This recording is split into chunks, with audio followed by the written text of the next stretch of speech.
যখন বাংলাদেশি সবজির ব্যাপক চাহিদা, তখন দেশে উৎপাদিত সবজি রফতানি করতে না পারায় নষ্ট হচ্ছে। এতে বিপাকে পড়েছেন কৃষক। হিমাগার না থাকায় সংরক্ষণও করতে পারছেন না তারা। সমস্যার সমাধানে প্রয়োজনীয় পদক্ষেপ নেওয়ার আশ্বাস দিয়েছে কৃষি বিভাগ। নরসিংদী থেকে আশিকুর রহমান পিয়ালের পাঠানো তথ্য ছবি নিয়ে রিপোর্ট। লাউ, সিম, ফুলকপি, বাঁধাকপি, টমেটো কিংবা শালগম, শীতকালীন এসব সবজির বাম্পার ফলনে খুশি নরসিংদীর কৃষক। গুণগত মান ভালো হওয়ায় ঢাকা, সিলেট ও চট্টগ্রাম সহ দেশের বিভিন্ন অঞ্চলে সরবরাহ করা হয় এসব সবজি।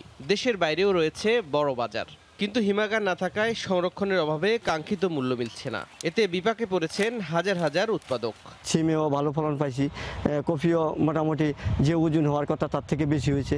একযোগে যখন সকল সবজি আসে, সেই সবজিগুলি আমরা বিক্রি করে আসলে লাভবান হচ্ছে না। এখানে সবজির চাহিদাটা আছে খুবই ভালো, কিন্তু দামটা একটু কম হচ্ছে আর কি। বাজার কমে গেলে আমরা স্টোরে রাখতে পারতাম, হয়তো 15 দিন 1 মাস রাখলে বাজারটা আমরা পাইতাম, কিন্তু এই নরসিংদীতে কোনো শাকসবজির কোনো স্টোর নাই। পণ্য সংরক্ষণের পাশাপাশি সবজি রপ্তানির নতুন বাজারও খোঁজা দরকার বলে মনে করেন এই ব্যবসায়ী। দেশের বাইরে যদি রপ্তানি একটু বেশি হইতো তাহলে আমাদের এখানে সবজির দামটা একটু বেশি পাইতাম। কৃষি বিভাগ বলছে, আধুনিক কৃষি পদ্ধতির আওতায় সবজি জোন কার্যক্রম বাড়াতে চায় তারা। আমরা গ্যাপের আওতায় ইতিমধ্যে সবজি জোনের কার্যক্রম আমাদের চলছে।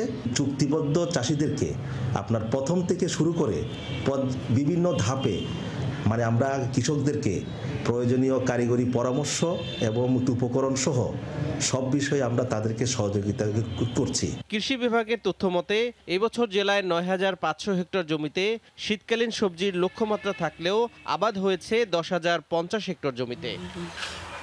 সময় সংবাদ, নরসিংদী।